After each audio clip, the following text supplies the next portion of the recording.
Charge continuous charge distribution. तो line charge के लिए क्या होगा, कंटिन्यूस चार्ज डिस्ट्रीब्यूशन। मान लो कि आपके पास कोई एलिमेंट, कोई लाइन है जिस पर चार्ज कंटेन है, तो जिसका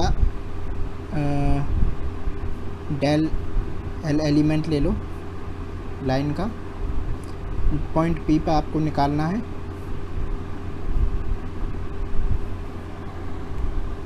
जो कि r डैश दूरी पर है, इधर O जो कि r दूरी पर है, ठीक। और टोटल लेंथ इसकी है आपकी कैपिटल R।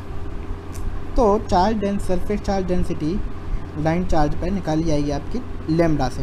लाइन चार्ज के लिए लैम्डा से डिनोट करते हैं हम surface charge density, line charge density को, और जिसका फॉर्मूला होगा del Q over del L। Similarly surface charge density, ये था लाइन चार्ज डेंसिटी। अब है surface charge density. Surface charge density के लिए आपके पास सरफेस है, एस सरफेस है, जिसका आपने कोई एलिमेंट लिया, ये एस सरफेस है आपका, इसका एलिमेंट है डेल एस, ठीक। तो सेम अब इसकी सरफेस चार्ज डेंसिटी होगी आपकी, जिसको हम डिनोट करते हैं सिग्मा से, del Q over del S. Del Q क्या है आपका पूरे सरफेस पर चार्ज है, तो एलिमेंट जो एलिमेंट लिया है आपका, जो सरफेस एलिमेंट, उस पर जो चार्ज होगा तो वो होगा del Q।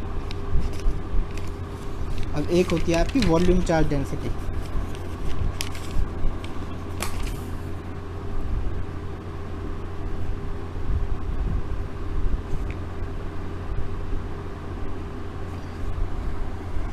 Volume charge density, और वॉल्यूम चार्ज डेंसिटी को आप डिनोट करते हो रो से, जिसका होता है del Q over del V। ये निकालता है, ये चार्ज डेंसिटी निकलती है किसी भी वॉल्यूम के लिए, किसी एक पर निश्चित वॉल्यूम में, जिसका आपने एलिमेंट लिया डेल V, ठीक। डेल V एलिमेंट है, तो निश्चित वॉल्यूम में कितना चार्ज डेंसिटी है उसकी। अब रो का जो यूनिट होती है वो होती है coulomb metre square cube, sorry. और सरफेस चार्ज डेंसिटी की जो यूनिट होती है वो होती है आपकी कूलाम मीटर स्क्वायर यूनिट, और इसकी होती है लीनियर चार्ज की यूनिट कूलाम पर मीटर, ठीक। अब नेक्स्ट टॉपिक है कि electric field due to a line charge. Line charge के कारण क्या इलेक्ट्रिक फील्ड होगा, तो consider an infinite line charge has a linear charge density। अभी जो पढ़ाई थी लैम्डा, लाइन चार्ज डेंसिटी होती है। तो using Gauss law, let us find the electric field at a distance small r from the line charge। तो एक small are distance पे कोई पॉइंट है, उस पर इलेक्ट्रिक फील्ड निकालते हैं लाइन, उस लाइन चार्ज के कारण क्या होगा। तो मान लो एक आपके पास एक सिलेंडर, जो आपका लाइन चार्ज है, ये आपका लाइन चार्ज है, लीनियर चार्ज, ठीक। वो एक गॉस लॉ सरफेस में बंद है, एक सिलेंड्रिकल गॉस सरफेस में बंद है, ठीक है। तो ये हो गया आपका सिलेंड्रिकल सरफेस। अब एक तो दो तो सर्कुलर से होंगे एलिमेंट, सरफेस एलिमेंट निकलेंगे।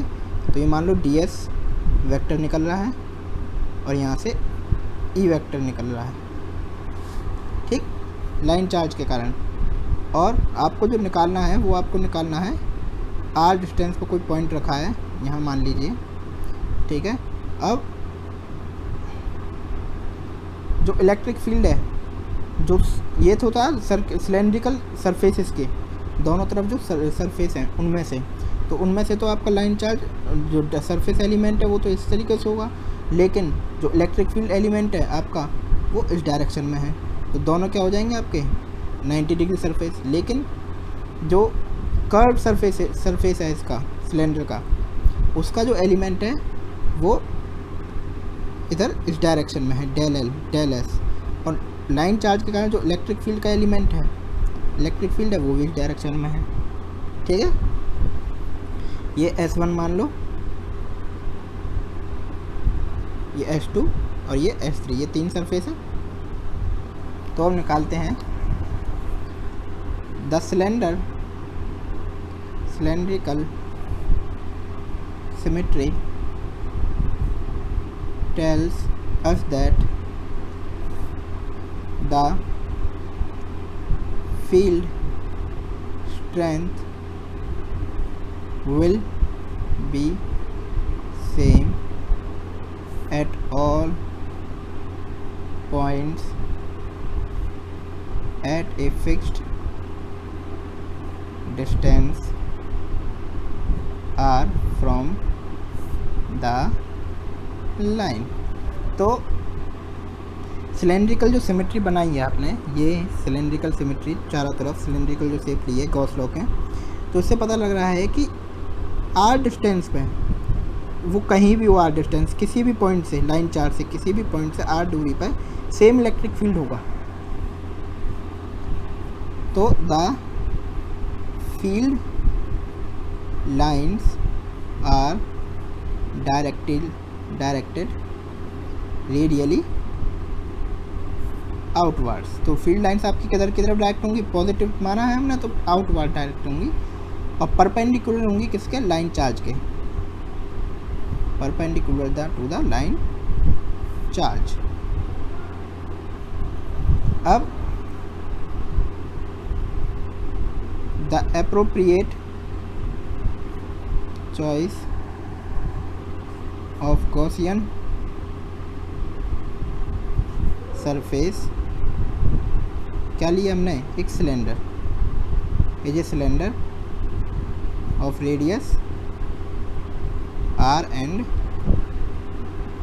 लेंथ l, ठीक है, रेडियस r और लेंथ l है। तो ऑन द फ्लैट सरफेसेस, अब जो फ्लैट सरफेस हैं आपके S1 और S3, ठीक है, S1 एंड S3, तो ये जो फ्लैट सरफेस हैं ये आपने S1 और S3, इन पर जो आपका ds एलिमेंट है वो कैसा है, परपेंडिकुलर है, ठीक। तो on the flat surfaces S1 and S3 electric field is perpendicular to ds vector. Electric field, क्योंकि इलेक्ट्रिक फील्ड जो लाइन चार्ज के परपेंडिकुलर है और ds वेक्टर सरफेस के इसके परपेंडिकुलर आता है, ठीक। अब ये दोनों आपस में क्या हो जाएंगे, परपेंडिकुलर बना रहे हैं एक दूसरे में 90 डिग्री पे। तो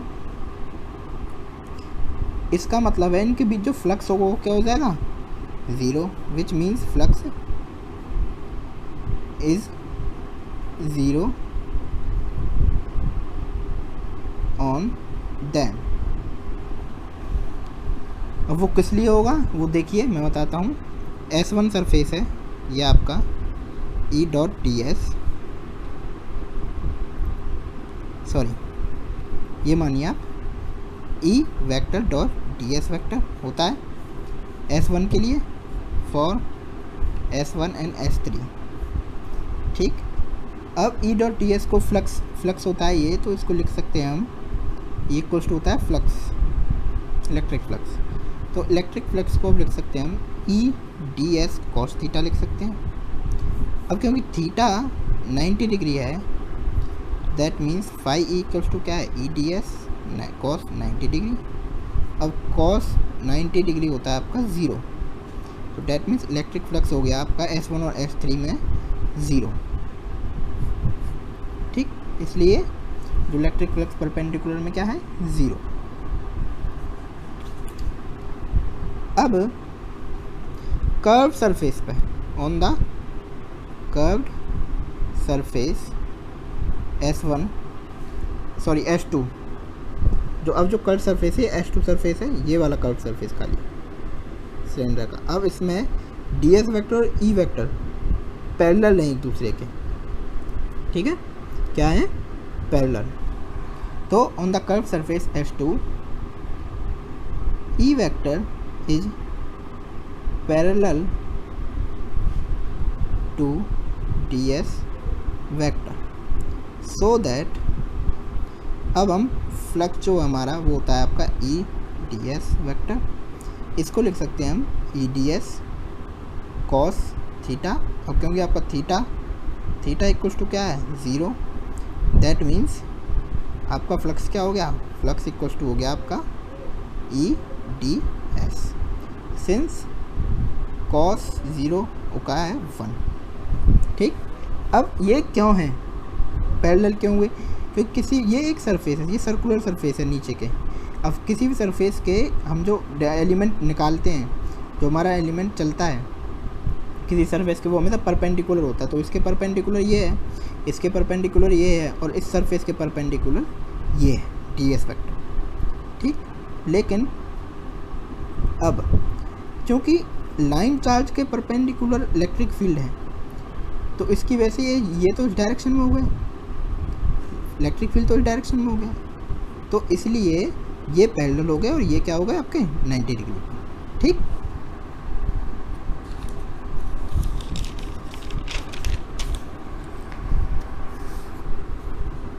अब the charge enclosed by the cylinder is Q। तो मान लो टोटल चार्ज जो एनक्लोज्ड है वो Q है और इक्वल्स टू लेमडा L। किससे, अभी मैंने आपको कराया था कंटिन्यूस चार्ज डिस्ट्रीब्यूशन से। ठीक है, कंटिन्यूस चार्ज डिस्ट्रीब्यूशन, यहाँ पे Q टोटल चार्ज है, लेमडा लाइन चार्ज डेंसिटी और L क्या है, टोटल लेंथ। अब applying Gauss law to the curved surface we have, तो कर्व्ड सरफेस पर गॉस लॉ लगाते हैं। बाकी दोनों सरफेसेस पर सिलेंडर और इस पर क्यों निकाल रहे, क्योंकि इनका फ्लक्स क्या है, 0।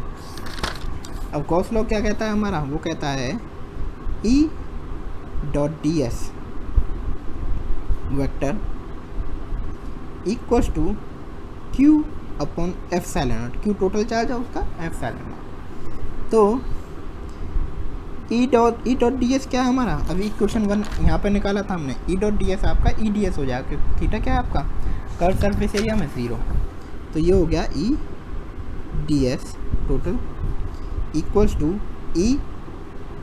अब कर्व सरफेस एरिया होता है सिलेंडर का 2πr/L, सिंस L आपका कैपिटल लो, सिलेंड्रिकल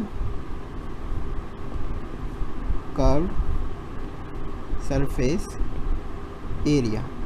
ठीक, Q अपॉन एप्सिलॉन नॉट हो गया, तो E 2πr/L equals to Q क्या है आपका, lambda L upon epsilon naught हो गया। अब लेमडा L एप्सिलॉन नॉट हो गया, तो L से L कट जाएगा यहाँ, तो आपका ई आ जाएगा E equals to lambda upon 2πr epsilon naught आ गया। और आप इसको लिख सकते हो E equals to lambda upon R 2π epsilon naught. ठीक है, अब इसको आगे लिख सकते हो आप 2k लैम्डा अपॉन एल। अब ये किस लिए लिख दिया, since 1/4π epsilon naught equals to k। ठीक है, तो ये हो गया आपका line electric field due to a line charge, या फिर वायर भी है, चार्ज वायर। ठीक, अब है अगला टॉपिक आपका इस चैप्टर का last topic,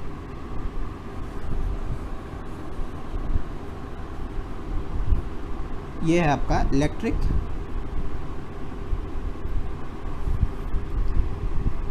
field due to a plane sheet of charge. अब इलेक्ट्रिक फील्ड निकालेंगे, अभी तो लाइन चार्ज से निकालता, अब निकालेंगे सरफेस, कि आपके पास सरफेस है तो क्या होगा। तो मान लो कि आपके पास consider a large plane sheet of charge with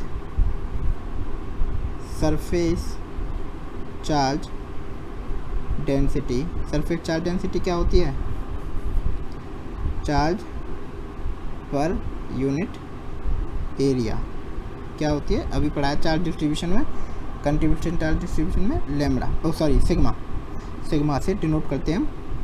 तो we have to find the electric field E at a point P in front of the sheet। तो अब हमें इलेक्ट्रिक फील्ड निकालना है। ठीक, तो हमने क्या मानी है, ये हमारी प्लेन शीट है काफ़ी बड़ी, जिसमें मान लो पॉजिटिव चार्ज कंटेन है, और हम मानेंगे इसमें कि इसके थ्रू एक गॉसियन सरफेस मानेंगे हम आगे, जो कि किस शेप में है, सिलेंड्रिकल शेप में। ये पॉजिटिव चार्ज हो गया। ठीक, इसका अब ये सर्कुलर सरफेसेस होंगे। अब ds वेक्टर हमेशा क्या होता है, परपेंडिकुलर सरफेस के, तो कर्व सरफेस के सिलेंडर के से ये परपेंडिकुलर हो गया ds वेक्टर, और सर्कुलर सरफेसेस पे इस तरीके से हो जाएगा आपका ds वेक्टर, और इधर ऐसे हो जाएगा। अब इलेक्ट्रिक फील्ड क्या है, या तो इस डायरेक्शन में होगा या फिर इस डायरेक्शन में होगा, आगे इस डायरेक्शन में सीट के, और सीट के बैकवर्ड साइड में पीछे की साइड, कि हमेशा रेडियली आउटवर्ड होता है पॉजिटिव चार्ज से। तो ये हो गया आपका इलेक्ट्रिक फील्ड की डायरेक्शन। यहाँ पर इलेक्ट्रिक फील्ड की डायरेक्शन क्या होगी, ये, और इधर की तरफ भी ये हो गई। ठीक, अब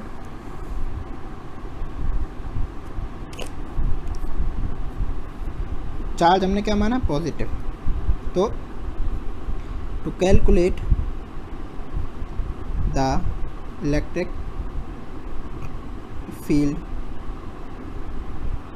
E, ठीक, एट पॉइंट P, यहाँ पे मान लो आपका इस पॉइंट पे निकालना था, जो कि सिलेंड्रिकल सरफेस के अंदर बंद किया आपने P पॉइंट। तो एट पॉइंट P आपको क्या निकालना है, इलेक्ट्रिक फील्ड। तो हम मानते हैं एक सिलेंडर को लेते हैं, तो choose a cylinder of area of cross section A, इसका क्रॉस सेक्शन क्या है, क्रॉस सेक्शन एरिया ए, इस पूरे का क्रॉस सेक्शन एरिया क्या है ए। इसी तरीके से इस पूरे का इस सरफेस का क्रॉस सेक्शन एरिया ए, ठीक। Cross section area A through the point P H the Gaussian surface. तो हमने गॉसियन सरफेस के अंदर बंद किया है। तो गॉसियन सरफेस में सिलेंडर का जो एरिया है, जो दोनों बेसिस का, वो हमने क्या माना है ए, क्रॉस सेक्शन एरिया, ठीक, पूरे का। तो वैसे होगा क्या इसका, सिलेंडर का पाई आर स्क्वायर होता है। तो अब गॉसियन सरफेस में तो द फ्लक्स क्या होगा, तो the flux due to the electric field at the due to the electric field of the, किसके कारण, अब इसका फ्लक्स क्या होगा इस पी पॉइंट पर, वो होगा of the electric field due to the flux due to the electric field of the plane sheet.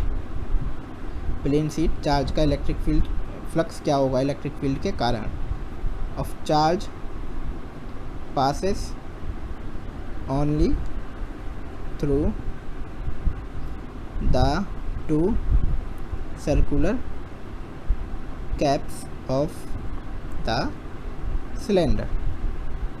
अब दो कैप से ही पास हो रहा है सिलेंडर फ्लक्स, बाहर निकल रहा है, यहाँ से तो निकल नहीं रहा। तो ये हो जाएगा as per Gauss law. Gauss law क्या होता है आपका, E dot D S equal to Q upon epsilon naught E vector dot D X, ये होता है। तो डेट मीन्स पहला सर्कुलर एरिया सरफेस, ये मान लो आप, ये S1 है, ये S2 है पूरा, और ये आपका S3 है, ठीक, सरफेस एरिया। तो आप मान लीजिए S1 के थ्रू ई डॉट डी एस प्लस में S2 का ई डॉट डी एस प्लस में S3 का ई dot D S, S3 surface का, ये होगा आपका sigma A upon epsilon naught. अब ये sigma A upon epsilon not क्यों हो गया, क्योंकि आपका सरफेस चार्ज डेंसिटी से सिग्मा इक्वल्स टू होता है क्यू ए, ठीक, वो सरफेस चार्ज डेंसिटी, समझ गए। तो यहाँ से इक्वेशन 1 से हो गया। अब इसका होगा कोई फील्ड, इसका होगा, अब इसका टोटल सरफेस एरिया क्या माना हमने ए, तो ये हो गया ई ए, ठीक। इसका क्रॉस सेक्शन एरिया टोटल हमने क्या माना ए, तो ये हो गया ई ए, ठीक है।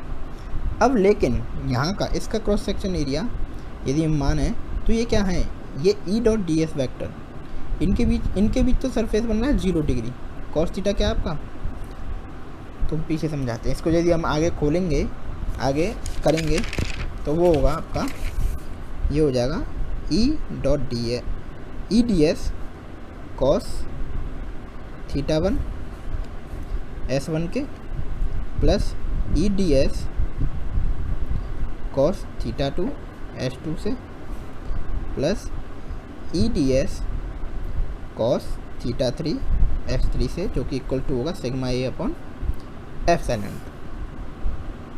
अब sigma A upon epsilon naught, ठीक। तो अब ए यहाँ से अब देखेंगे तो ये हो गया आपका कॉस थीटा, थीटा 1 क्या है आपका सरफेस 1 से, ये 0 होगा, यहाँ पे 0 होगा, दोनों के बीच डी एस वैक्टर और ई वैक्टर के बीच, लेकिन यहाँ डी एस वैक्टर और ई वैक्टर के बीच जो थीटा है वो 90 डिग्री है। तो वैल्यू पुट करते हैं, ये हो जाएगा आपका ई डी एस हो जाएगा S1 तो कॉस 0,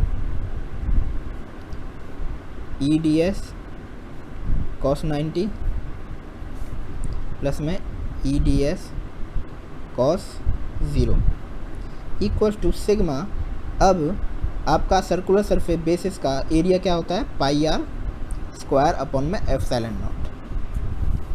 ठीक, इसको अभी ए ले लो, ठीक है, पाई ए, कि हमने कोई रेडियस, अभी हमने कोई रेडियस नहीं लिया था सिलेंडर का, तो ये सही नहीं होगा। तो अब ई डी एस कॉस ज़ीरो, ये हो जाएगा ई D S integration of D S S one plus में ये हो जाएगा ज़ीरो, ये हो जाएगा आपका थर्ड का E D S S two integration of S two surface equal to sigma A upon epsilon naught. ठीक, अब सरफेस वन का क्रॉस सेक्शन एरिया क्या है हमारा, ए, इसी तरह के सरफेस टू थ्री का क्रॉस सेक्शन एरिया क्या है, ए। तो जब इंटीग्रेशन करेंगे हम डी एस वैक्टर का, तो ये हो जाएगा ई ए प्लस में zero E A equal to sigma A upon epsilon naught. अब इसको लिख सकते हो ट्वाइस ऑफ ई ए, ई क्या है इलेक्ट्रिक फील्ड, ए आपका area equal to sigma A upon epsilon naught. A से कट जाएगा तो ये हो जाएगा आपका E equals to sigma upon two epsilon naught. ये हो गया आपका सरफेस किसी प्लेन शीट के कारण आपका इलेक्ट्रिक फील्ड किसी पी पॉइंट पर, जो कि पी पॉइंट दूरी पर रखा हुआ है।